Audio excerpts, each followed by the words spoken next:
다 학교 나서서 오늘 말씀 봉독하시겠습니다. 오늘 말씀은 골로새서 4장 2절입니다. 신약 페이지 328쪽 골로새 4장 2절에서 6절까지 저와 여러분이 한 절씩 교독하시겠습니다. 기도를 계속하고 기도에 감사함으로 깨어 있으라. 또한 우리를 위하여 기도하되 하나님이 전도할 문을 우리에게 열어주사 그리스도의 비밀을 말하게 하시기를 구하라. 내가 이 일 때문에 매임을 당하였노라. 그리하면 내가 마땅히 할 말로써 이 비밀을 나타내리라. 외인에게 대해서는 지혜로 행하여 세월을 아끼라. 같이 읽습니다. 너희 말을 항상 은혜 가운데서 소금으로 맛을 냄과 같이 하라. 그리하면 각 사람에게 마땅히 대답할 것을 알리라. 아멘. 네, 오늘 말씀을 시작하기 전에 제가 영상을 좀 하나 보여드리겠습니다.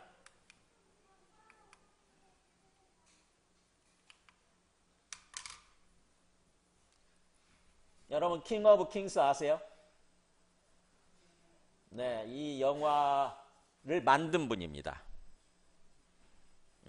장송호 집사님인지 모르겠는데 3일교회 다니시는 분이시래요. 송태근 목사님 신부하시는 그분의 간증이에요. 제가 요약을 했는데 한번 보세요. Our story begins 2,000 years ago in the little town of Bethlehem. 저기 봐! 저기에 뭔가 있어! 두려워하지 마라. 누군가한테는 기적이었지만 누군가에겐 위협이었어. 네, 안녕하세요. 저는 킹 오브 킹스 애니메이션의 제작 감독을 맡으라고 합니다. 반갑습니다. 네, 예수님이 겟세마네 동산에서 기도를 하시잖아요. 제발 아버지 이 잔을 치워주십시오. 진짜 그 기도가 너무 절실했었어요. 도망치고 싶다, 그만두고 싶다, 피하고 싶다는 마음이 정말 굴뚝 같았는데 그때 제 마음 한구석에 어쩔 수 없었던 지점은 결국 제가 언젠가 주님 앞에 설 수밖에 없잖아요. 그때 주님이 너 뭐 하다 왔어? 라는 질문에 답을 해야 될 것 같았어요. 그러니까 그래 어떻게 끝내자 그 생각만 했습니다. 사실 제가 성격이 이렇게 막 적극적인 편이 아니어서 전도 잘 못하는 편이거든요. 그래서 저는 이 작품을 만들면서 교회를 다니지 않으시는 분들, 제가 전도하고 싶었던 분들한테 제 방식의 전도서를 쓴다는 마음으로 만들었습니다. 그래서 물론 이제 신앙을 가지신 분들도 예수님이 어떤 분인지를 느끼시는 좋은 기회가 될 수도 있겠지만 저처럼 전도 못 하시는 분들이 누군가를 붙잡고 가서 보여드리기 너무 좋잖아요. 저만 해도 어렸을 때 그냥 초코파이 얻어먹으러 크리스마스 때 잠깐 교회 가보고 부활절에 달걀 얻어먹는, 근데 그때 주워 들었던 흘리듯 들었던 것들이 제 마음속에 작은 씨앗이 돼서 나중에 그게 싹이 트이는 일이 벌어지는 것 같아요. 결국 성령님이 역사를 하시는 거죠.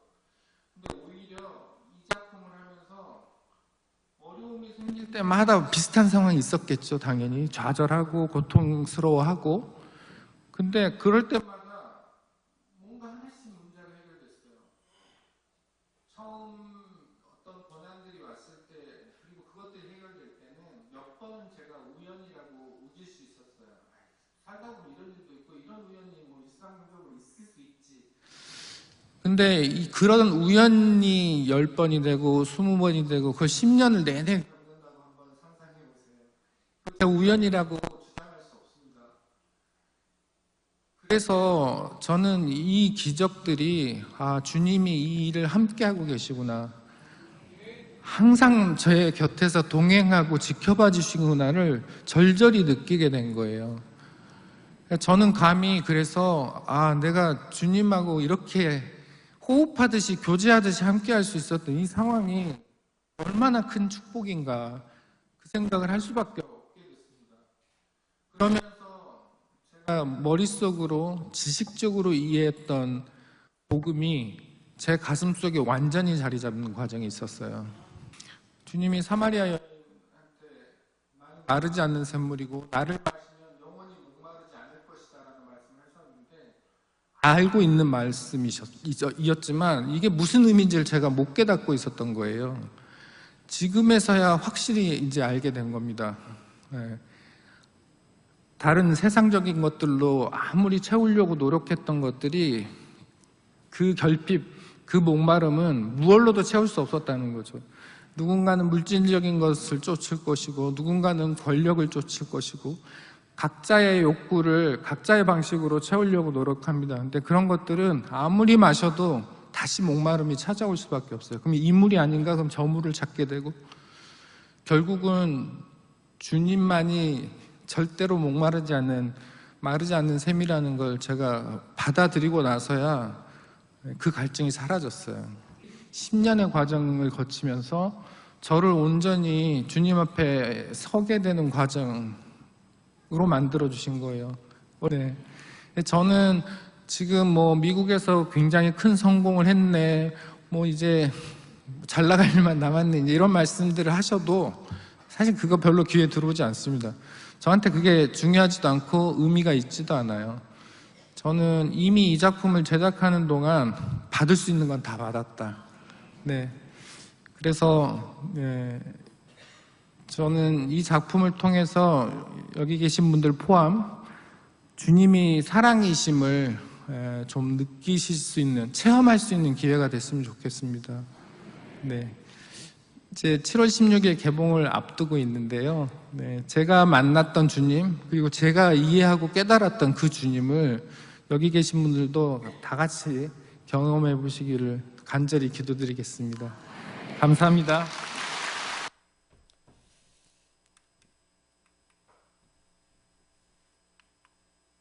네. 7월 16일 날 우리 한국에서도 개봉을 했더라고요. 한 일주일 됐죠. 그래서 오늘 예배 끝나고 다 같이 가서 보면 어떨까 이런 생각도 제가 합니다. 가시는 분들은 교회에서 이렇게 그 영화값 드릴게요. 여기서 가까운 데 있잖아요. 광교나 성복역. 주일날은 아마 오히려 적지 않을까, 숫자가 적지 않을까 이런 생각이. 오후에 1시 15분에도 있고 3시 반에도 있고 그러던데 표가 시간이. 네, 어쨌든 이게 애니메이션으로 만든 예수님에 관한 어떤 그런 영화예요. 근데 놀랍게도 그렇게 애니메이션으로 예수님에 관한 이야기를 영화로 만든 게 한 번도 없었대요, 지금까지. 그래서 이분이 그걸 만들었는데 미국에서 흥행이 난 거예요. 미국에서 박스 오피스에 거기에 이렇게 2위로 올라가고 그렇게 된 거죠. 전 세계적으로 깜짝 놀란 거예요. 예수 안 믿는 아이들이 예수님에 대해서 알겠어요? 근데 우리는 항상 아이들이 자라면서 자연스럽게 예수님을 알게 되고 예수님을 믿게 되기를 바라잖아요. 근데 그 예수님을 전하는 게 굉장히 어렵지 않습니까? 그렇잖아요. 예수님에 대해서 알려주는 게 굉장히 어렵잖아요. 근데 뽀로로 같은 경우는 아이들이 그냥 푹 빠져가지고 보잖아요. 근데 이 영화가 그렇게 된 거예요.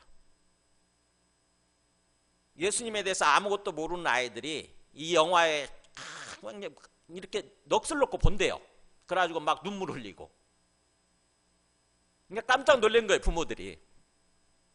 그래가지고 그거를 또 자기들 카메라로 이렇게 핸드폰으로 찍어가지고 이렇게 어떤 영상으로 올리고 이렇게 한 것입니다. 감동이 있나 봐요. 저도 아직 그 예고편만 이렇게 보고 아직 못 봤는데 안 보려고 합니다. 오늘 같이 가셔서 볼 수 있었으면 좋겠어요. 어쨌든 이분은 그런 얘기 하잖아요. 10년에 걸쳐서 이걸 만들었는데 10년 동안 엄청난 일을 많이 겪었다는 거죠. 미국에서 유명해져야, 미국에서 일단 그 어떤 그 인정을 받아야 이 영화가 세계적으로 이렇게 퍼질 수 있다고 하는 것을 알고, 미국에서 그렇게 먼저 오픈했는데, 개봉을 했는데, 또 미국 사람들 동원해서 음성을 녹음한 거죠. 미국의 유명한 스타들을 다 동원해 가지고 녹음을 하는데, 그러다 보니까 어떤 그 미국에서 투자하겠다고 하는 그런 사람들이 있는데 그걸 다 거부를 했대요. 미국에서 투자를 받게 되면은 미국의 통제를 받게 된대. 그러면은 내 마음대로, 내 어떤 뜻대로 영화를 만들 수 없는 거예요. 그 사람들은 철저하게 흥행만을 위해서 상업적으로 그렇게 하잖아요. 그러다 보니까 자기는 예수님을 제대로 이렇게 표현하고 싶은데, 제대로 알리고 싶은데, 그래서 그 미국에서 투자받는 것을 거부하고, 그러다 보니까 엄청난 어떤 어려움이 있었답니다. 한국에서 다 투자받아서 그렇게 하는데, 또 그 투자한 사람들도 요구를 자꾸 하는 거죠. 이런 뭔가 이렇게 예수님에 관한 내용은 뻔한 내용인데, 예수님에 관한 영화가 뭔가 흥행이 된 적이 있느냐? 없다는 거죠. 실제로 그렇잖아요. 예수님에 관한 영화가 많아요. 애니메이션으로 안 만들었을 뿐이지. 그냥 예수님의 일대기를 성경대로 그냥 처음부터까지 그렇게 만든 거죠. 그러다 보니까 재미가 없어요. 굉장히 지루하고 재미가 없습니다. 그래서 사람들이 자꾸 요구를 그렇게 했다는 거죠. 예수님에 관한 내용 뻔한데 재미없게 만들면 절대로 흥행이 안 된다. 그래서 자꾸 주문을 하더래요. 그러다 보니까 의견 충돌이 일어나가지고 결국 갈라지게 되고 돈이 없어지게 되고 사람들이 떠나가게 되고 그랬다는 거예요. 그래서 몇 번이고 그만두고 싶었는데 이상하게 아까 그 얘기하죠. 마음속에 그런 생각이 든 거죠. 나중에 주님 앞에 섰을 때 주님께서 너 뭐하다 왔냐? 라고 하는 그런 얘기를 들을 것 같더래. 너 뭐하다 왔냐? 그래서 예수님을 전하고자 하는 그 일을 하기 위해서 이 영화를 만들었다는 거죠. 굉장히 어려움들이 많았지만 이상하게 뭔가 완전히 포기할 수는 없고 뭔가에 딱 붙들려가지고 끌려가듯이 그렇게 해서 만들어졌다는 거예요. 그래서 만들고 보니까 만드는 과정에서 수많은 어떤 기적들을 체험하게 되고 그러면서 또 만들고 나니까 이게 완전히 퍼진 거죠. 오히려 돈을 벌게 되고 사람들한테 알려지게 되고 이렇게 됐다고 하는 거죠. 그래서 한번 꼭 볼 필요가 있을 것 같아요. 이분의 간증을 보니까 아까 그 간증은 지금 사랑의 교회에서 서초동 사랑의 교회에서 한 거예요. 그걸 제가 간단하게 요약을 했는데 이분의 간증하는 걸 들어보니까 이 사람 진짜로 예수 믿는 사람이네요. 진짜로 예수님을 제대로 알고 제대로 믿는 사람이에요. 송태근 목사님 신부하시는 그 삼일교회 다니고 계시는데 송태근 목사님의 지도를 받아서 성경적으로 하나도 틀리지 않게끔 그렇게 만들었대요. 한번 꼭 보시기 바랍니다. 어쨌든 오늘 이 얘기를 보여드리는 이유는 오늘 말씀 보세요. 오늘 말씀 보면은 그 1장 2장은 골로새서 1장 2장은 복음이 뭔지 예수님을 믿고 구원받는다고 하는 게 무엇인지 어떤 그 복음의 원리, 구원의 원리에 대해서 얘기를 했다고 그랬죠. 그러면서 3장 4장은 그렇다고 한다면 예수님을 믿고 우리가 구원받았다고 한다면은 새 생명으로 거듭났다고 한다면은 이제 그 어떤 새로운 삶을 살아가는 게 어떤 것인지를 적용적인 차원에서 얘기를 하고 있는 거죠. 3장 4장이. 그래서 첫 단계가 뭐였습니까? 위의 것을 찾으라 그랬죠. 우리의 시선이에요. 항상 우리의 삶의 지향점. 항상 위를 향하고 위의 것들을 찾는 삶. 그런 삶을 살아야 된다고 하는 거고 그 다음에 옛사람을 벗어버리고 새 사람을 입으라 그랬죠. 마치 낡은 옷을 벗어버리고 더러운 옷을 벗어버리고 새 옷을 입듯이 우리의 성품이나 우리의 삶의 모습이 옛사람의 모습을 완전히 벗어버리고 새 사람의 모습으로 살아야 된다고 하는 것을 얘기한 거죠. 새로운 성품을 가지고 새로운 모습으로. 그걸 두 번에 걸쳐서 얘기를 했고, 그 다음에 지난 시간에는 관계 속에서 18절부터 3장 18절부터 4장 1절까지 우리의 삶을 관계니까 관계 속에서 살아가는 거잖아요. 우리 인생이라고 하는 게. 그래서 관계 속에서 어떤 모습으로 살아야 되는지, 관계 속에서 어떻게 이 복음의 원리를 적용하면서 그렇게 살아야 되는지, 구원받은 모습이 관계 속에서 어떻게 나타나야 되는지 그거를 얘기해 주는 거였죠. 그리고 나서 오늘 말씀이 결론적인 말씀이에요. 적용적인 어떤 결론적인 말씀, 적용에 있어서 마지막 적용의 말씀 뭐냐면은 예수님을 전하고자 하는, 예수님을 증거하고자 하는 그런 삶을 살아야 된다고 하는 것입니다. 항상 우리의 삶이 우리의 삶을 통해서 예수님이 보여지고 예수님이 나타나고 있다고 하는 것을 항상 의식하면서 살아야 된다고 하는 거죠. 그러면서 궁극적으로 결국 예수님을 전하고자 하는 그런 삶을 살아야 된다고 하는 거죠. 그래서 선교 지향적인 삶, 선교적인 삶, 이런 삶을 살아야 된다고 하는 것입니다. 그래서 오늘 설교 제목이 이 땅에서 선교적인 삶이에요. 그런 차원에서 오늘 말씀을 찬찬히 보시면 이해가 됩니다. 맥락을 모르고 그냥 말씀을 읽으면 왜 갑자기 생뚱맞게 이런 생각이 들어요. 5절에 그랬잖아요. 외인에 대해서는 이렇게 나오잖아요. 지혜로 행하여 세월을 아끼라. 또 6절에 너희 말을 항상 은혜 가운데서 소금으로 고르게 함같이 하라. 갑자기 이런 생각이 들잖아요. 선교적인 차원에서, 선교 지향적인 차원에서 이 말씀을 하고 있다고 하는 생각을 하게 되면 이 말씀이 하나하나 이해가 됩니다. 먼저 2절, 우리가 선교 지향적인 삶을 살아가려고 할 때 항상 우리의 삶이 평소에 어떤 모습으로 나타내냐면은 기도를 계속하고 기도에 감사함으로 깨 있으라. 즉 다시 말하면 기도하는 삶이에요. 기도하는 삶. 그래서 기도를 계속하고 할 때 이 계속하고란 말이 조금 약해요. 원뜻은 뭐냐면 기도에 전념하란 뜻이에요. 기도를 전념하고. 그러니까 기도를 대충 하는 게 아니라 기도에 전념하라. 제가 우리 주보에도 써놨죠. 전념하라는 표현이에요. 성경에 이 같은 표현이 어디 나오냐면 사도행전 1장 14절에 이런 말 있잖아요. 여러분 들어보셨죠? 여자들과 예수의 어머니 마리아와 예수의 아우들과 더불어 마음을 같이하여 오로지 기도에 힘쓰더라. 이 힘쓰더란 말이 바로 여기 지금 우리 말로 여기서는 계속하라는 말로 번역이 되어 있어요. 좀 약하잖아요. 그러니까 힘쓰더라고, 차라리 힘쓰더라고 번역했으면 좋을 것 같아. 오로지 힘쓰더라. 오로지 힘쓰더라. 이게 한 단어예요. 오로지 기도에 힘쓰더라. 오로지 기도에 전념하라 이런 뜻이에요.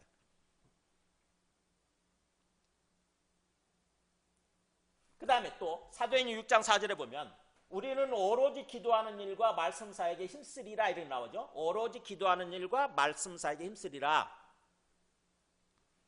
사도들이 6 집사를 뽑은 다음에 6 집사들한테 교회 일을 다 맡기죠. 행정적인 일을 다 맡기고 자기들은 이런 결심을 하는 거예요. 우리는 오직 이 두 가지 일에 힘쓸게. 기도하는 일, 말씀 전하는 일.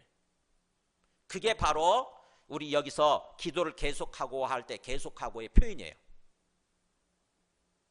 그러니까 우리가 선교 지향적인 삶을 살아야 되는데 기도가 없으면 안 되는 거예요. 그게 기도라는 게 뭡니까? 네? 기도가 뭐예요? 뭐 막 우리는 기도하면 어떤 선입견이 있냐면 주님 앞에 나가서 이것 주세요 저것 주세요라고 뭔가 그게 기도인 것 같죠. 근데 기도는 그게 아니에요. 기도의 본질적인 개념은 주님과 교통하는 것입니다. 주님과 대화하는 거예요. 그러면 이것 주세요 저것 주세요라고 이렇게 그걸 기도라고 생각하는데 그건 뭐죠? 그거는 간구예요. 간구. 간절히 구하는 거. 내 필요가 어떤 게 필요가 있기 때문에 이거 꼭 주셔야 됩니다라고 간절히 구할 때 그건 간구. 간구하는 거고, 평소에 기도라고 하는 표현은 주님과 교제하는 거, 주님과 대화하는 거예요. 영적으로 교통하는 거예요. 그러니까 우리가 주님의 생명을 받아서 새 생명으로 거듭났다고 한다면은 어떤 삶을 살아야 되느냐? 주님과 계속해서 교제하면서 교통하면서 대화하면서 살아야 되는 거예요. 그럴 때 비로소 주님께서 계속 새 생명의 에너지를 계속 우리한테 부어주시는 것입니다. 우리 마음속에. 기도할 때 비로소 주님께서 성령을 통해서 새 생명의 에너지를 계속해서 우리 마음속에 부어주시는 거예요. 그러니까 기도하지 않으면 예수 안 믿는 사람들과 똑같이 육신을 따라서 살 수밖에 없어요. 우리의 본성이죠. 본성. 부패한 본성. 본성을 따라서 살아갈 수밖에 없어. 주님으로부터 계속 새 생명을 공급받아야, 새 생명을 계속 공급받아야 그 힘으로 살아가는 건데, 기도하지 않으면 그게 안 되는 거죠. 그래서 많은 사람들이 기도를 어떻게 보면 어떤 그런 걸로 생각하는 거예요. 하면 좋지만 안 해도 되는 거, 이 정도로 선택사항으로 생각하는 거예요. 많은 사람들이 신앙생활을 하면서. 우리 경험해봐서 알잖아요. 그렇게 살면 어떻게 되죠? 내가 주님을 믿는 건지 안 믿는 건지, 내가 내 안에 새 생명이 있는 건지 없는 건지 이런 거 전혀 모르고 그냥 살아요. 육신을 따라서 어떤 세상에 보여지는 것과 그 다음에 들려지는 것, 이런 것을 따라서 계속 살 수밖에 없어요. 육신을 따라서. 그러면 이제 죄를 짓게 되고 우리 삶의 사무 죽음이라고 하는 게 찾아오게 되고, 그래서 죄와 사망의 삶을 살 수밖에 없는 거죠. 망하는 것입니다. 소위. 그래서 주님께서 요한복음 17장 3절을 보면은 죽으시고 하늘로 올라가시기 전에 마지막 기도할 때 이 얘기를 하시잖아요. 우리한테 영생을 주시기 위해서 주님이 오셨다고 그러면서, 영생이라고 하는 것은 이런 거다라고 얘기해요. 영생은 곧 유일하신 참 하나님과 그가 보내신 자 예수 그리스도를 아는 것입니다. 이렇게. 그러니까 영생은 곧 아는 거예요. 아는 거. 뭐예요? 교제를 통해서 알아가는 거예요. 이 삶을 위해서 주님께서 오셨다는 거죠. 영생의 삶을 위해서 우리에게 오셨다는 거예요. 그러면 우리가 예수님 믿고 구원받았으면 영생의 삶을 살아야 되는 거죠. 평소에. 어떻게 하면 영생의 삶을 사는 거예요? 주님과 계속 교통함으로써 주님으로부터 생명의 에너지를 계속 공급받고, 그래서 주님과 항상 대화하면서 주님과 함께 사는 거예요. 그게 영생의 삶이에요. 그러니까 기도하지 않으면 그게 안 되는 거죠. 기도하지 않으면 영생의 삶을 살지 못하는 거예요. 그냥 예수님을 지식적으로 머리로만 알고 있을 뿐이지 실제로는 그런 삶을 살지 못하는 거예요. 그래서 기도가 너무너무 중요한 거죠. 에베소서 6장 18절에도 같은 병행구절이에요. 골로새서나 에베소서, 그 다음에 빌립보서 전부 다 같은 그 비슷한 시기에 써졌어요. 비슷한 시기에. 그래서 사도 바울이 감옥에 갇혀 있으면서, 로마 감옥에 갇혀 있으면서 같은 시기에 썼어요. 그러니까는 이 말씀이 뭔지를 잘 모르겠다 그러면은 다른 성경, 같은 시기에 쓰여진 에베소서를 가서 찾아보면 되고, 또는 빌립보서를 가서 찾아보면 돼요. 자, 에베소서 병행구절이라고 그러죠. 그거를 이렇게 돼 있어요. 보세요. 모든 기도와 간구를 하되 항상 성령 안에서 기도하고 이를 위하여 뭐라고 되어 있습니까? 깨어 구하기를 항상 힘쓰며, 이렇게 됐잖아요.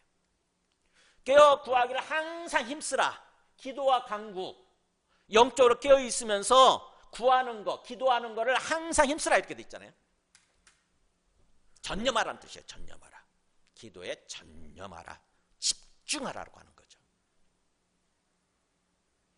그러면서 기도에 감사함으로 깨어있으라, 이렇게 표현되어 있죠. 여기서 기도에 감사함으로 깨어있으라. 그러니까 기도에 깨어있는 건데, 이게 기도에 깨어있으라 이런 뜻이에요. 기도에 깨어있는 건데 어떤 모습으로 깨어있느냐? 항상 감사하면서. 그냥 기도하면 되지. 왜 굳이 감사함으로란 말을 붙였을까요? 감사함 안에서 이런 뜻이에요. 정확히 원어로 표현하면 감사하는 가운데, 항상 감사함 안에서, 감사하는 가운데 기도에 껴있으라. 그러니까 감사드리면서 이런 뜻이에요. 항상 감사드리면서 기도에 껴있으라. 왜 기도하면서 계속 감사가 필요할까요? 감사가, 제가 그랬어요. 항상 뭐 떠보면 하나님이 우리에게 주신 비밀스러운 마스터키 같은 거다. 그러니까 우리 삶이 굉장히 힘들고 막 희망이 없고 막 그럴 때도 우리가 감사하게 되면, 주님 감사합니다, 이를 악물고라도 감사합니다 그러면은 우리 마음이 치료되고 회복되면서 회복되는 거예요. 우리 삶이 전체적으로. 우리가 신앙적으로 부패하고 타락하게 되면 제일 먼저 잃어버리는 게 감사함이에요. 감사함의 반대는 불평이고 원망이잖아요. 하나님을 향해서 불평하고 원망하게 됩니다. 감사합니다가 아니라 왜요? 왜 이렇게, 왜 이거 안 주시는 거예요? 왜 이렇게 만드셨어요? 그러면서 불평하고 원망하는 거예요. 근데 하나님께서는 우리한테 어떤 삶을 원하시느냐? 감사하는 삶이에요. 항상 감사하는 삶. 특별히 우리를 구원해 주시고 나서 항상 감사하면서 살기를 원하시는 거죠.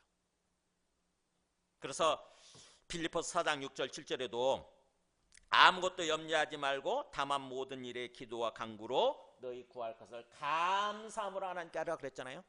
염려되는 상황 속에서 일단 염려하지 말고 염려를 내려놓고, 염려하는 것 대신에 불평하고 근심하고 걱정하고 염려하는 것 대신에 뭐예요? 감사해라. 감사하면서 하나님께 아뢰라. 감사하면서.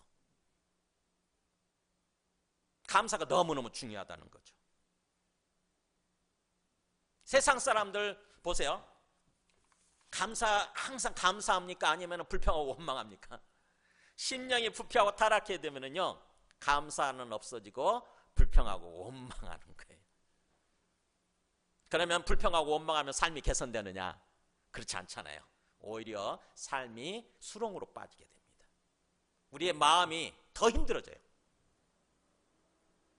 근데 굉장히 힘든 상황 속에서 오히려 감사합니다, 주님 감사합니다, 그럼에도 불구하고 주님 감사합니다 이렇게 하기 시작하면은 우리 마음이 치료되고 회복되면서 우리 삶이 치료되고 회복됩니다. 주님께서, 왜냐하면 감사라고 하는 것은 주님을 믿는 거잖아요. 주님이 내 인생의 주인인 것을 믿는 거거든요. 어떤 상황 때문에 우리가 굉장히 불평하고 원망하는데 그 상황을 허락하신 이가 주님이시고 주님이 내 삶의 주인이다라고 하는 것을 믿는다고 한다면 그 주님 때문에 감사하는 거죠. 주님 감사해요. 주님을 향해서 감사하는 거잖아요. 주님 감사해요. 그러면 주님께서 우리의 믿음을 보시고 우리의 마음을 치료하시고 우리의 삶을 치료하시고 회복시켜주는 쪽으로 인도하시는 거죠. 그래서 감사가 너무너무 중요하다고 하는 것입니다. 데살로니가전서 5장 16, 18절에도 이렇게 얘기하잖아요. 항상 기뻐하라, 쉬지 말고 기도하라, 범사에 감사하라. 이것이, 이 세 가지를 묶어서 이것이 단수로 돼 있어요. 이 세 가지가 그러니까 하나라는 거죠. 어떻게 보면은 항상 기뻐하고 그 다음에 기도하고 감사하고, 이렇게 기도와 감사가 밀접하게 연결돼 있죠. 이것이 그리스도 예수 안에서 너희를 향하신 하나님의 뜻이니라. 그리스도 예수를 보내주신, 구원자 예수님을 보내주신 하나님의 뜻이라는 거죠. 그리스도 예수를 믿는 믿음 안에서 우리를 향한, 우리에게 바라시는 하나님의 뜻이라는 것입니다. 항상 긍정적으로 기쁘게 생각하고 불평하고 원망하는 뜻이네. 이 상황에도 기쁘게 생각하는, 그게 기뻐하라는 뜻이에요. 생각을 바꾸는 거예요. 생각의 방향을. 항상 기뻐하고 기쁘게 생각하고 긍정적으로 생각하고 그 다음에 항상 멈추지 말고 계속 기도하고 기도에 전념하고 주님과 계속 교통하는 삶을 살고, 그러면서 입을 열어서 감사하는 거. 이 세 가지가 신앙생활의 원리고 핵심 원리입니다. 구원받은 사람들의 삶의 핵심 원리, 이 세 가지. 그래서 저는 굉장히 힘들 때마다 이 세 가지를 꼭 되뇌요. 계속 입속에서. 어느 순간에 저도 모르게 기쁨을 잃어버리고 기도하지 않고 감사합니다를 잊어버리고 불평하고 원망하고 근심하고 걱정하고 그러고 있는 걸 보거든요. 제가 정신 차리고 주님 앞에 기도합니다. 항상 이 말씀 외워요. 항상 기뻐하라. 쉬지 말고 기도하라. 범사에 감사하라. 그래서 감사함이라고 하는 것은 기도하면서 항상 기도와 밀접하게 연결되어 있고 기도하는 가운데 항상 감사하는 것. 주님 감사합니다. 그게 우리 마음을 준비하는 거예요. 선교지향적인 삶을 살아가는 우리 마음을 준비하는 것입니다. 예수 믿는다고 그러는데 항상 뭐예요? 우리 마음속에 뭔가 감사가 없고 기쁨이 없고 불평하고 원망하고 그런다고 생각해 보세요. 그러면서 가서 예수님 믿으세요 이렇게 하면은 그 사람들이 예수님 믿겠냐고요. 그래서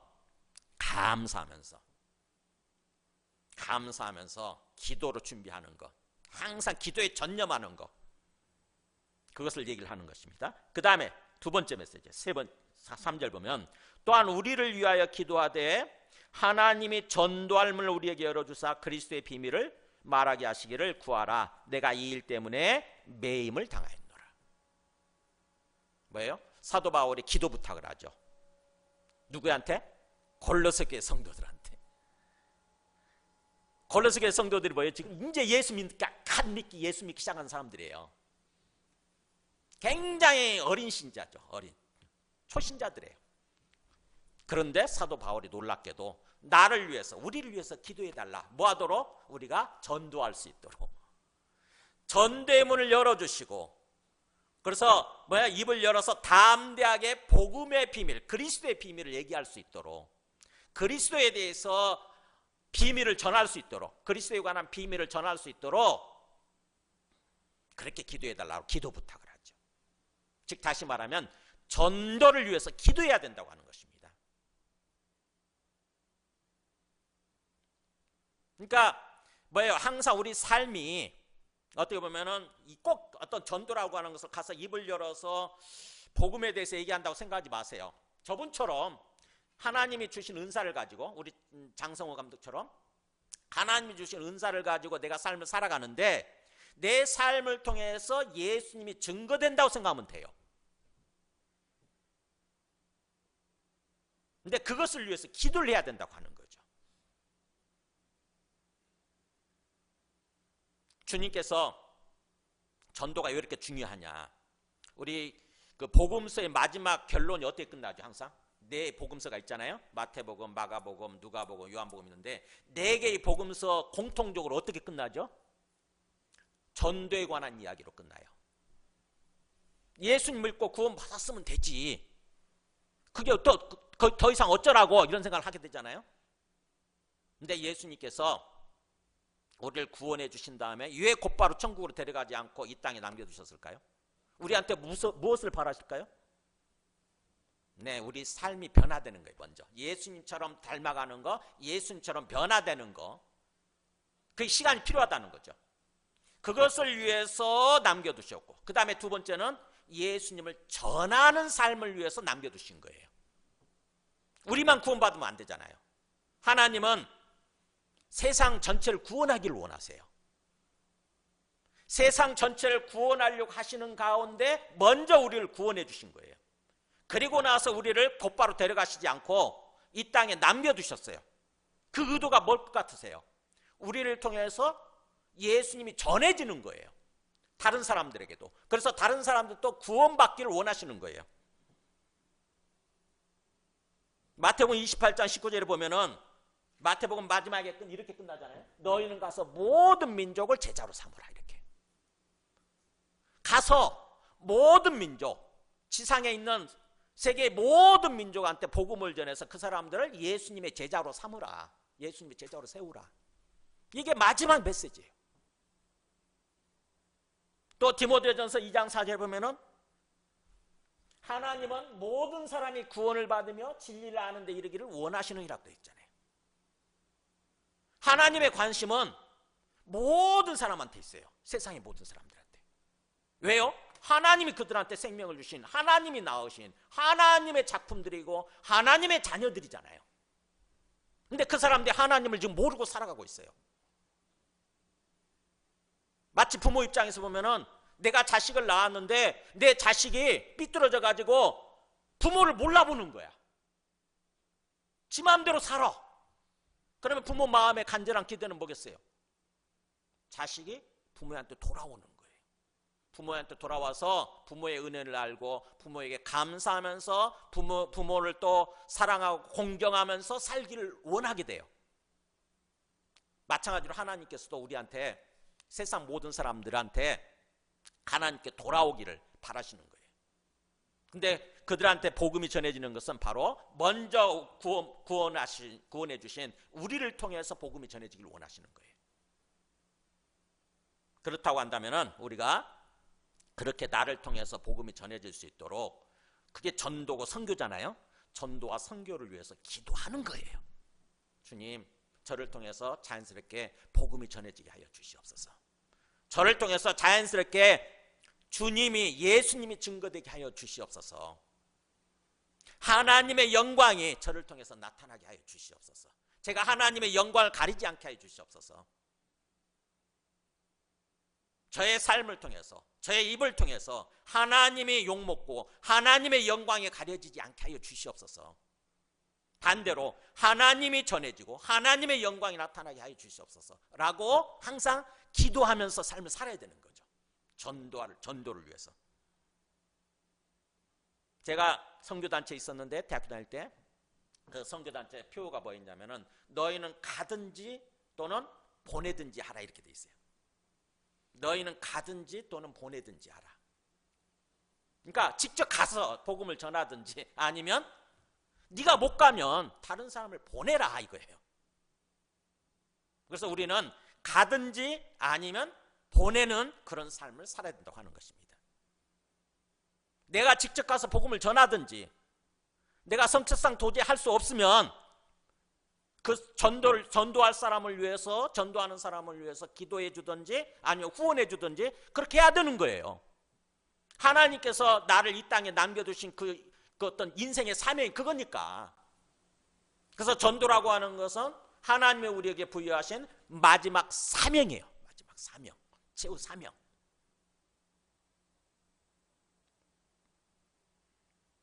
그래서 전도의 문을 열어주시도록 항상 기도하면서 삶을 살아야 된다고 하는 것입니다.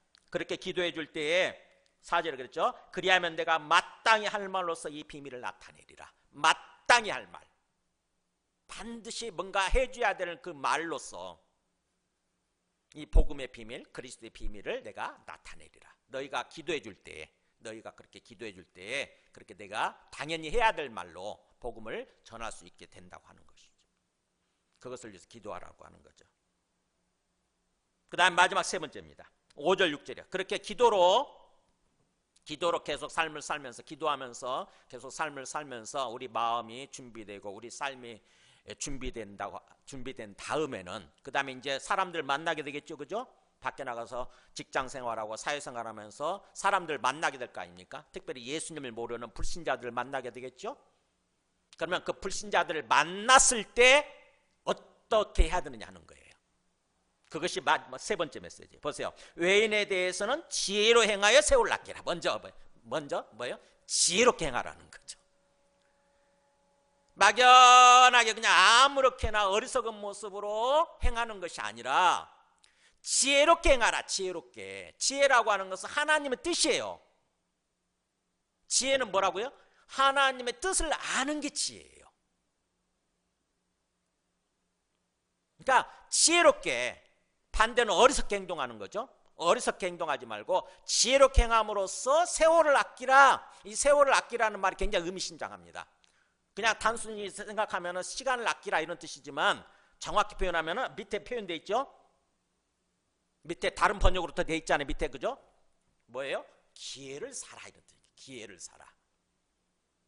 이 세월, 이게 뭐냐면은 그 원문으로 카이로스, 시간이에요.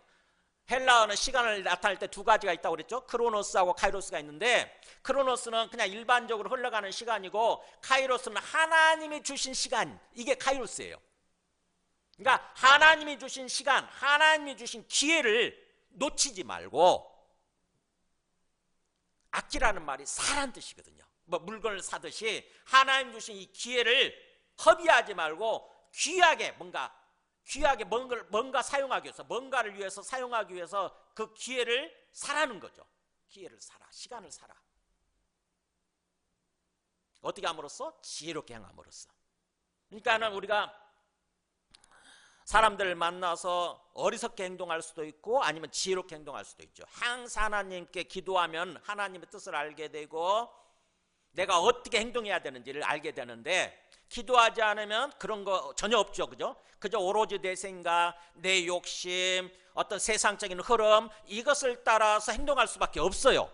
그러면 하나님이 모처럼 주신 그 사람한테 예수님을 전하고 예수님을 증거할 수 있는 그런 기회의 시간인데도 불구하고 그 기회의 시간을 날려버리게 되는 거죠. 그 사람들이 우리 술 먹으러 갑시다, 우리 뭐 2차 3차 뭔가 갑시다, 그러면은 거기에 뭔가 아무 생각 없이 그렇게 따라가게 되면 어떻게 돼요? 기회의 시간을 날려버리게 되는 거죠. 그 사람한테 예수님을 전하는 삶이 아니라 오히려 그 사람들을 타락으로 몰고 가는, 죄로 몰고 가는 그런 시간이 되어버리는 거예요.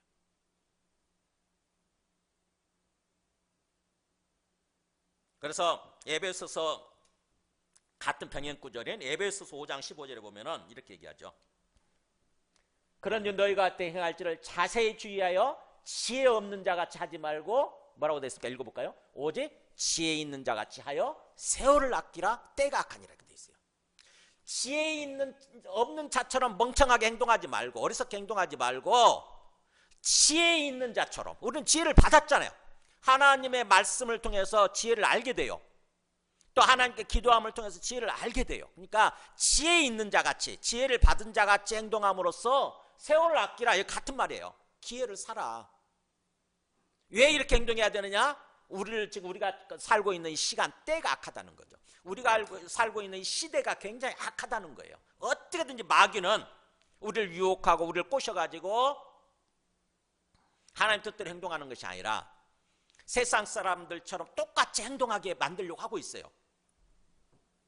야, 예수님 같은 거 생각하지 마, 하나님 같은 거 생각하지 말고 그냥 저 사람들하고 같이 행동해. 똑같이. 이렇게 마귀는 계속해서 환경을 통해서, 주변 사람을 통해서 우리를 계속 유혹하고 그렇게 끌고 가려고 하거든요. 갈수록 예수님이 재림하실 때가 가까워질수록 더 그게 심해지는 거죠. 마귀의 활동이 더 극심해지는 것입니다. 그렇기 때문에 우리가 깨어서 항상 하나님의 지혜를 알고 하나님의 뜻대로, 하나님의 지혜대로 행동하려고 해야 된다고 하는 거죠. 그래서 그러므로 어리석은 자가 되지 말고 오직 주의 뜻이 무엇인가 이해하라. 나오잖아요. 이게 주의 뜻이, 이게 지혜거든요. 이게 주의 뜻이 뭔가 항상 이해하라. 지혜롭게 행동하려고 해라. 그렇죠. 그 다음에 또 두 가지죠. 그렇게 외인 세상 사람들, 어떻게 보면 불신자들 만났을 때 첫 번째는 지혜로 행하는 거고, 지혜롭게 행해서 세월을 아끼는 거고, 두 번째는 말이에요. 말. 우리 말.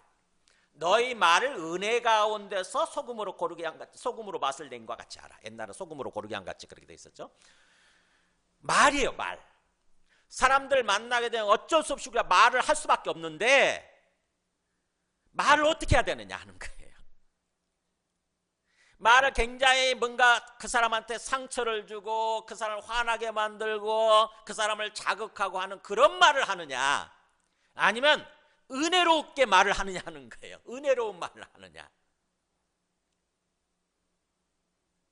예수 믿으라고 복음을 전하려고 그러면서 또 뭔가 예수 믿으라고 하려고 하면서 그 사람이 예수 믿었으면 좋겠다 이렇게 예수 믿으라고 하면서 말을 싸가지 없이 한다? 그러면 그 사람이 예수 믿겠냐고요. 세상 사람들은 그런 어떤 그런 게 없기 때문에, 거룩한 목적이 없기 때문에 자기 기분대로, 자기 기분 내키는 대로 말을 하잖아요. 자기 기분에 맞지 않으면은, 자기 마음에 맞지 않으면 싸가지 없이 말을 하잖아요. 상대방이 상처를 받던 화가 나든 뭐 상관없잖아요. 그렇게 만든다고 하는 거죠. 우리는 어떻게든지 저 사람이 예수 믿고 하나님께 돌아왔으면 좋겠다 이런 생각이 있다고 한다면은 그 사람을 만나서 말을 하게 될 때에 뭐예요? 은혜로운 가운데서 은혜로운 말을 하도록, 이렇게 해야 된다고 하는 거죠. 내가 화가 나도 때로는 그렇잖아요. 우리 그럴 수 있잖아요. 저 사람 보니까 만나서 말 안 보니까 굉장히 좀 저 사람이 정말 화나게 만들어. 정말 싸가지가 없어. 그렇다고 해서 나도 똑같이 그렇게 해버리면 그 사람이 예수 믿겠냐고요. 그래서 어떻게 해요? 절제하고 내 마음을 절제하고 말을 은혜롭게 해야 된다고 하는 거죠. 그럼 말을 은혜롭게 하는 게 어떤 거냐? 방법을 얘기해 주잖아요. 소금으로 맛을 낸과 같이 하라. 이게 무슨 뜻일까요, 여러분? 소금으로 맛을 낸다? 소금으로 맛을 낸다는 말이 간을 맞춘다 뜻이에요. 소금으로 간을 맞추듯이 하라. 요리할 때 어떻게 하죠? 요리할 때 다른 거 다 넣은 다음에 제일 마지막 단계 어떻게 하죠? 소금으로, 또는 우리는 간장으로도 간을 맞추잖아요. 장으로도 그렇게 하는 거예요. 소금으로. 그러니까 어떻게 보면은 요리 막 거의 마지막 단계에서 간을 맞추듯이 그런 식으로 하는 거죠. 사람들하고 말을 하는 가운데서 충분히 듣는 거예요. 그 사람 말을 충분히 듣는 거예요. 그래서 저 사람이 지금 마음 상태가 어떤지, 저 사람의 필요가 무엇인지를 살피는 것입니다. 내 말하기 급급한 게 아니고, 사람의 성격이 사는 어떤 그런 사람 있잖아요. 가끔 보면은 자기 말하기 급급해. 상대방의 말을 들으려고 하는 것이 아니라 계속 내 말하기 바빠. 그러면 그 사람의 마음을 알겠냐고요. 그리고 은혜로운 말을 하겠냐고. 요리할 때처럼 충분히 듣는 거예요. 충분히. 그 사람 말을 충분히 듣는 거예요. 그러면은 저 사람 지금 어떤 상태구나. 저 사람의 심령이나 삶이 어떤 상황이구나. 이걸 알게 돼요. 그리고 그 사람한테 하나님께 나오도록, 예수님을 믿게 되도록, 예수님을 믿도록 어떤 말을 해줘야 될까라고 생각을 하게 됩니다. 우리가 깨닫게 돼요. 그래서 은혜로운 말을 할 수 있게 되는 거죠.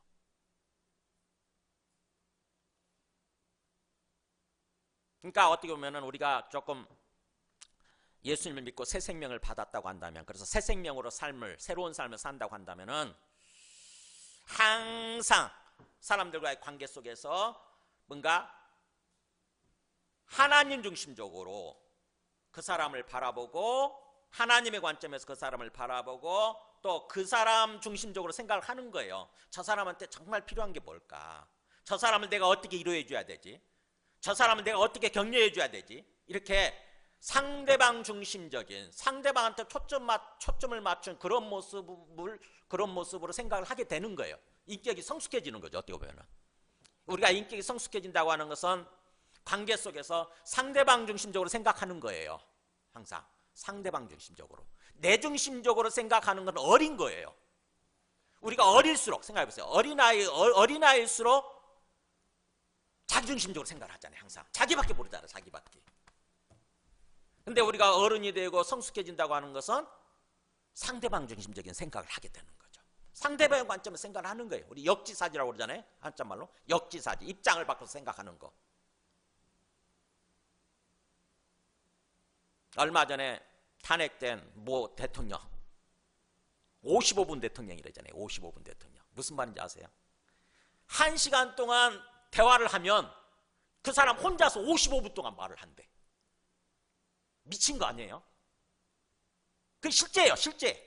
55분 동안 계속 자기 말하기 바쁜 거야. 그러면 어떻게 상대방의 필요를 알겠냐고. 그게 어리석은 거예요. 그렇게 살면 안 되고, 뭐예요? 항상 먼저 상대방의 말에 귀를 기울이는 것입니다. 상대방이 굉장히 힘들고 그러면 힘들수록 말을 하게 되잖아요. 그러면 그거를 들어주는 거예요. 들으면서 점점 간을 맞추듯이 뭔가 격려해주고 위로해주고 그런 말을 하는 거죠. 그러냐고. 얼마나 힘드냐고. 그러면 그 사람이 말을 하면서 오히려 그 마음이 치유되게 되고, 나도 예수 믿게 되면 안 됐냐고. 이런 말을 하게 되는 거죠. 어떤 택시기사가 있었다고 합니다. 이분이 예수 믿는 그리스도인이었어요. 근데 이분은 아까 그 장성호 감독처럼 뭔가 성격이 적극적인 성격이 아니라서 항상 내성적이어서 이렇게 노골적으로 예수 믿으세요라고 전도를 못했답니다. 그 대신에 항상 정직하게 정직하게 요금을 받고 정직한 코스로 가고, 그리고 급하게 과속하지 않고 부드럽게 운전을 하고, 그 다음에 항상 친절하게 대했대요. 어서 오세요, 안녕히 가세요, 오늘 하루 행복하시기 바랍니다, 이렇게 했대요. 그랬더니 어느 날 어떤 한 손님이 그렇게 말하더래요. 아유, 기사님 굉장히 좀 다르시네요.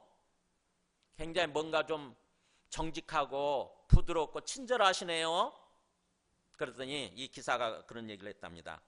저는 예수 믿습니다. 저는 성격상 예수 믿어도 막 예수님을 믿으라고 그렇게 말하기는 어렵고, 그냥 내가 그냥 예수님을 닮고 싶어서 이렇게 삽니다, 이러더래요. 그래서 결국 그 손님도 그 얘기로 인해서 기독교에 대해서 긍정적인 생각을 하게 되고 마음을 열게 되고 나중에 예수님을 믿게 됐다고 하는 거예요. 또 하나 제가 예를 드리겠습니다. 어느 대학교에 교수님이 계셨대요. 이분도 그리스도인인데 강의 중에 한 학생이 이상한 질문을 하더래요. 가끔 그런 데 있죠? 이상한 질문을 하는 거예요. 그러니까 학생들 사이에 막 웃고 막 희덕거리고 막 그런 거예요. 손가락질하고. 저 새끼 저거 이상하다고 저거. 근데 이 교수님이 그렇게 했대요. 학생, 질문이 참 새롭고 인상적입니다. 오늘 우리가 지금 다루고 있는 주제를 그렇게라도 연결해서 생각한다고 한다면 뭔가 좀 새롭게 또 이해가 되고 뭔가 새롭게 확장이 될 수 있겠네요, 이렇게 대답을 하더랍니다, 교수가. 시간이 한참 지난 다음에 나중에 그 학생이 박사가 돼가지고 그 사람도 교수가 되어서 이 교수님 앞에 나타났더래요. 하는 말이, 그날 교수님께서 그렇게 저를 오히려 나무라지 않고 책망하지 않고 그렇게 말씀해 주시는 바람에 제가 용기를 내서 공부를 계속할 수 있었습니다. 그래서 이렇게 박사가 되고 저도 이렇게 학생들을 가르치는 교수가 될 수 있어서 감사합니다, 이러더래요. 그러니까 우리가 어떻게 보면은 알게 모르게 내 삶을 통해서 예수님의 모습이, 예수님이 증거되고 있다고 하는 생각을 항상 해야 되는 거예요. 사람들은요, 내가 예수 믿으라고 해서 그 말 듣고 예수 믿는 게 아닙니다. 어떻게 보면은 내 삶을 보고 따라가는 거예요. 특히 우리 어린 자녀들 키울 때 항상 조심해야 돼요.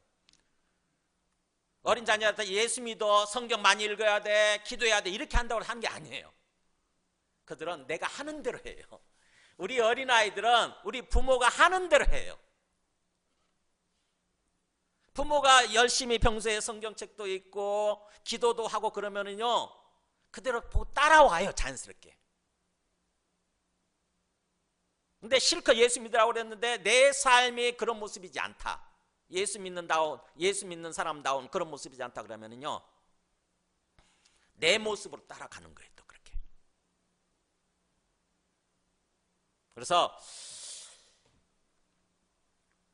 항상 우리가 말을 하고 행동을 할 때 사람들과의 관계에서 지혜롭게 행하고, 항상 하나님의 뜻을 살피려고 그러고 지혜롭게 행하고, 그 다음에 말을 은혜로운 가운데서 마치 소금으로 맛을 내듯이 충분히 듣고 그 사람의 필요를 알고 그 사람에게 마땅히 해줘야 될 말을 꼭 하는 것입니다. 그렇죠? 소금으로 맛을 낸 것과 같이 하라, 그리하면 각 사람에게 마땅히 대답할 것을 알리라 그랬다니. 각 사람에게, 한 사람 한 사람에게, 이런 뜻이에요. 그러니까는 저는 이렇게 모두를 상대로 해서 말씀을 전하고 있지만 뭐예요? 한 사람 한 사람 개인적으로 만나서 어떻게 보면 개인의 필요를 살피고 그렇게 해야 되는 거죠. 그래서 각 사람에게 있잖아요. 각 사람에게 마땅히 대답할 것. 즉 다시 말하면 마땅이라는 말은 뭐냐면 반드시 꼭 해줘야 될 말이에요. 이게 꼭 해줘야 될 말로. 이 사람이 너무너무 지금 막 힘들구나. 그러면 뭔가 그 사람을 위로해주는 말을 해줘야 되는 거죠. 마땅히 해줘야 될 말. 그러면 그 사람이 그 말로 인해서 마음이 치료되고 회복되면서 마음이 열리게 되는 거죠. 그렇게 함으로써 그들도 결국 예수님을 알게 되고 하나님께로 돌아오게 되는 거죠. 자, 말씀을 정리합니다. 베드로전서 3장 15절에도 보면은 베드로 사도도 이렇게 권면해요. 너의 마음에 그리스도를 주로 삼아 항상 거룩하게 하고, 그러니까 그리스도를 주님으로 삼고 우리 마음을 세상 사람들과는 다른 구별된 삶을 살라고 하는 거죠. 항상 우리 마음에 구별된 상태에 있어야 된다. 그게 거룩이에요. 거룩은 구별이라는 뜻입니다. 너희 마음을 거룩하게 하고, 그래서 너희 속에 있는 소망에 관한 이유를 묻는 자에게는, 그런 삶을 살면은요 세상 사람들이 궁금하고 물어요. 아니, 이렇게 상황이 어려운데 어떻게 그렇게 사세요? 어떻게 그렇게 평안하고 뭔가 기쁨 가운데서 뭔가 소망의 어떤 충만한 가운데 어떻게 사세요? 도대체 뭐예요? 그 비밀이 뭐예요? 라고 물을 수 있다는 거죠. 궁금하게 여긴다는 거죠. 그래서 그 너희 속에 있는 소망에 관한 이유를 묻는 자에게는 항상 어떻게 하라고 하냐면은 대답할 것을 항상 준비해야 돼.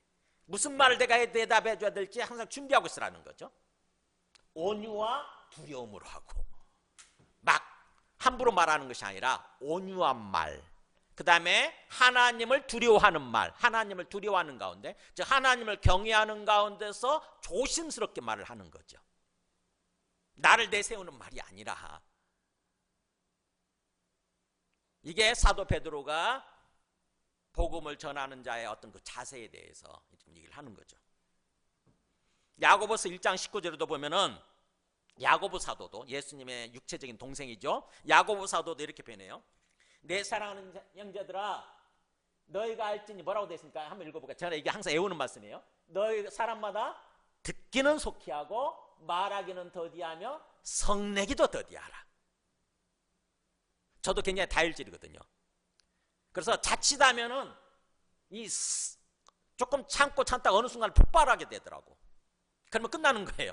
폭발해버리면 모든 게 끝나는 거야. 다 망치는 거예요. 그래서 듣기는 속히 하고, 그 말은 뭐예요? 잘 들으라는 거잖아요. 잘 들으라.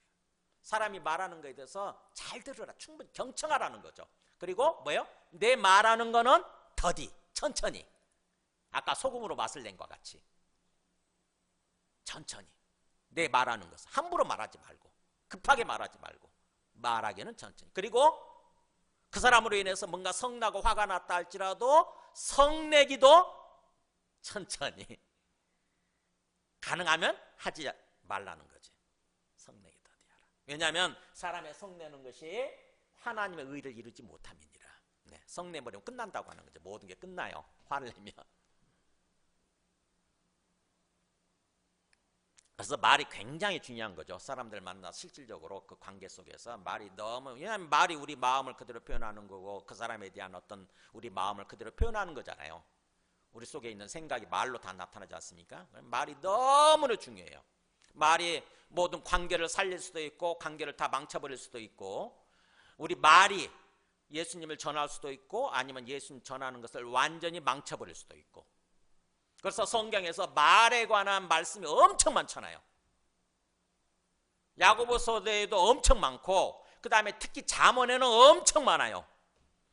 잠언에 제가 몇 가지만 찾아봤어요. 이렇게 나와 있더라고. 칼로 찌른 같이 함부로 말하는 자가 있거니와 지혜로운 자의 혀는 양약과 같으니라. 말로 칼로 찌르는 것처럼 함부로 말하는 사람들이 가끔 있거니와, 그러나 지혜로운 자는 마치 약 주는 것처럼, 양약을 주는 것처럼, 몸에 좋은 약을 주는 것처럼 그렇게 얘기한다고 하는 거죠. 그 다음에 유순한 대답은 분노를 쉬게 하여도 과격한 말은 노를 격동하느니라. 유순한 대답, 아까 온유한 대답, 속으로 맛을 내는 것 같은 은혜로운 대답이죠. 은혜로운 대답은 사람이 막 화가 나고 그랬어도 그 분노를 멈추게 만든다는 거죠. 그 사람의 분노를 끌어들인대. 그 다음에 사람은 그 입의 대답으로 말미암아 기쁨을 얻나니 때에 맞는 말이 얼마나 아름다운고, 이렇게 돼요. 때에 맞는 말이 얼마나 아름다운가. 적절하게 상황에 맞게, 그 사람 필요에 맞게 적절하게 말해주는 게 얼마나 아름다운가.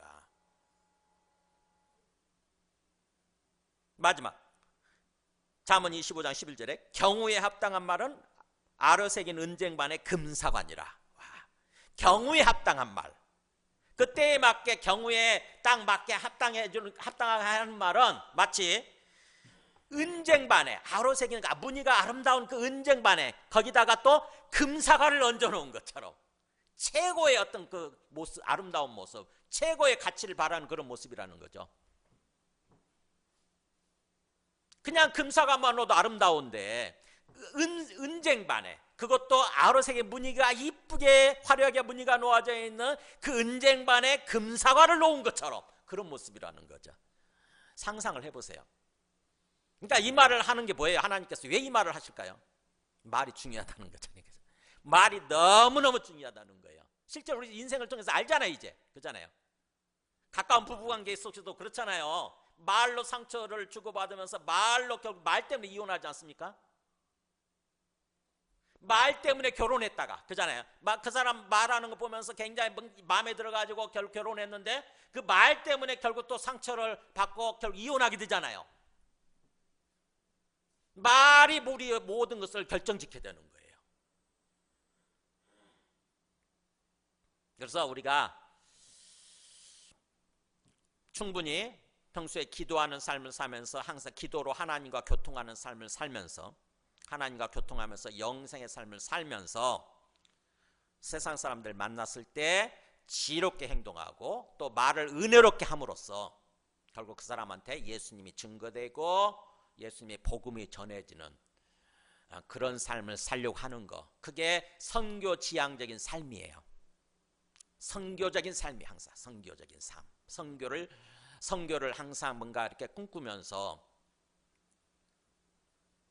사는 삶, 선교지향적인 삶, 선교적인 삶. 이게 전문 용어예요. 그래서 영어로 미셔널 라이프라고 그래. 미션이 사명이란 뜻이거든요. 미션, 복음을 전하는 사명.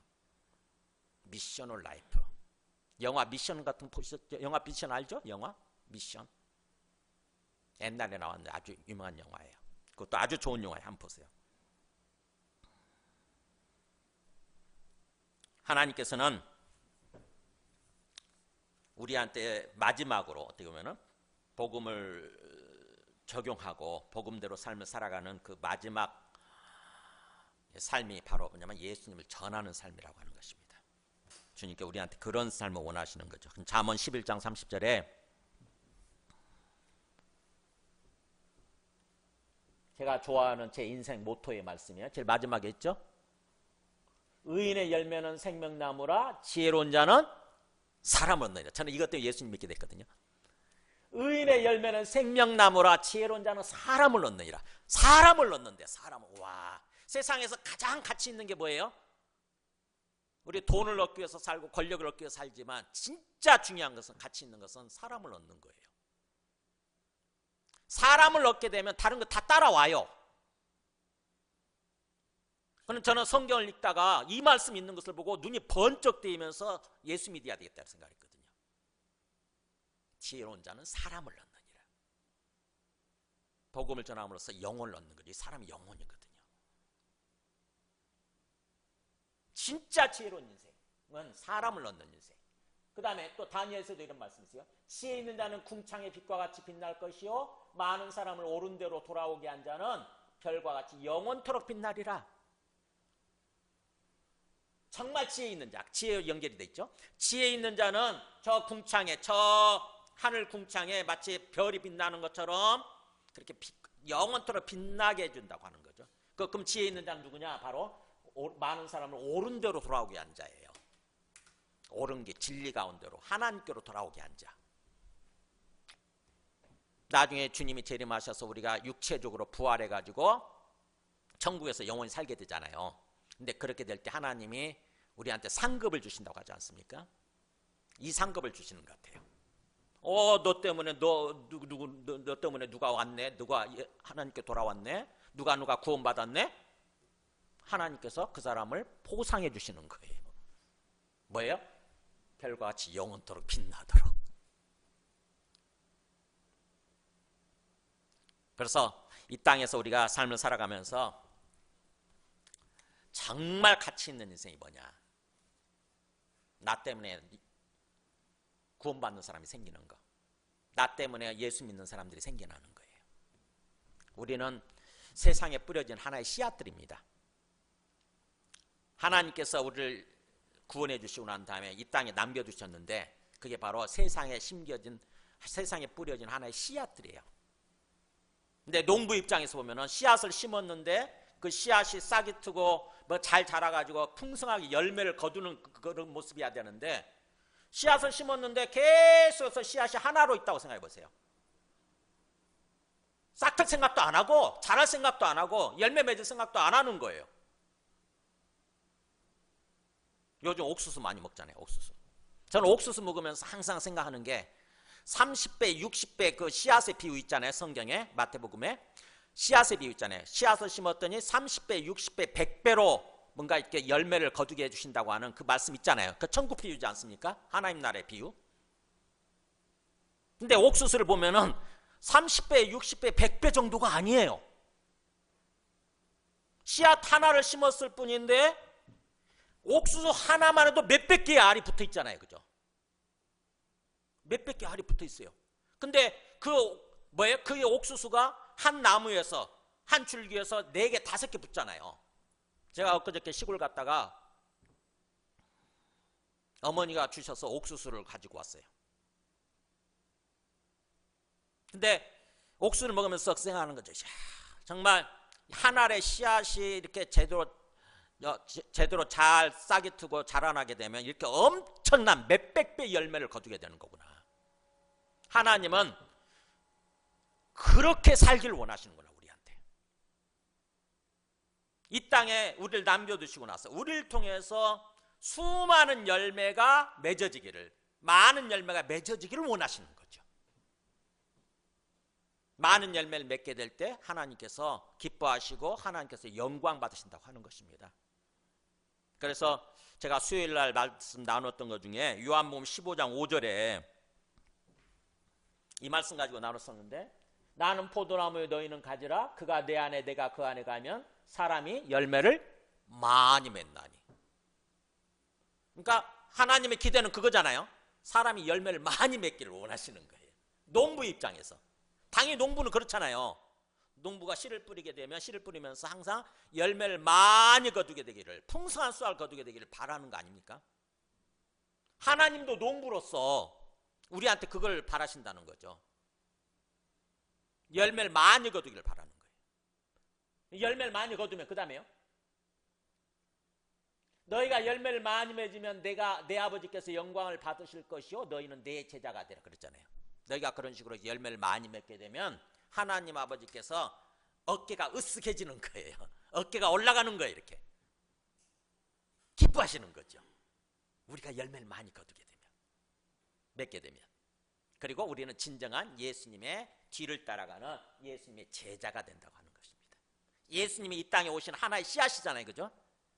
예수님이 이 땅에 오신 하나의 씨앗인데, 예수님의 그 하나의 씨앗으로 말미암아서 지금 예수 믿는 사람들, 하나님께 돌아온 사람들이 얼마나 많냐고요. 지금 지구상에 수억 명이잖아요. 수억 명. 그러는 것처럼 우리도 그렇게 예수님의 뒤를 따라서 열매를 많이 맺는 그런 존재가 되기를 원하신다고 하는 거죠. 그래서 나는 예수 믿는 사람으로서, 하나의 씨앗으로서 내가 일생 동안 얼마나 내가 열매를 많이 맺고 있는가, 그리고 그 열매 맺는 삶을 지향하고 있는가 한번 생각을 해보세요. 평생 신앙생활 했는데 열매 하나도 맺지 못하고 그냥 나 하나의 씨앗으로 남는 경우 있잖아요. 그런 삶을 사는 사람도 있고, 많은 열매를 거두는 사람도 있고 그렇잖아요. 나중에 우리가 하나님 앞에 섰을 때 하나님이 우리한테 뭐라고 말씀하실까? 우리 장성호 감독이 그런 생각을 했대잖아요. 장성호 감독을 통해서 어떻게 보면 수많은 어린 영혼들이 이제 열매를 맺게 되는 거죠. 수많은 아무것도 몰랐던 어린 영혼들이, 어린아이들이 저 영화를 보고 예수 믿게 되는 거예요. 이제 자연스럽게. 우리가 우리의 삶의 지향점이 뭔가 한번 생각해 보시기 바랍니다. 우리 함께 찬송하고 기도하겠습니다. 찬송가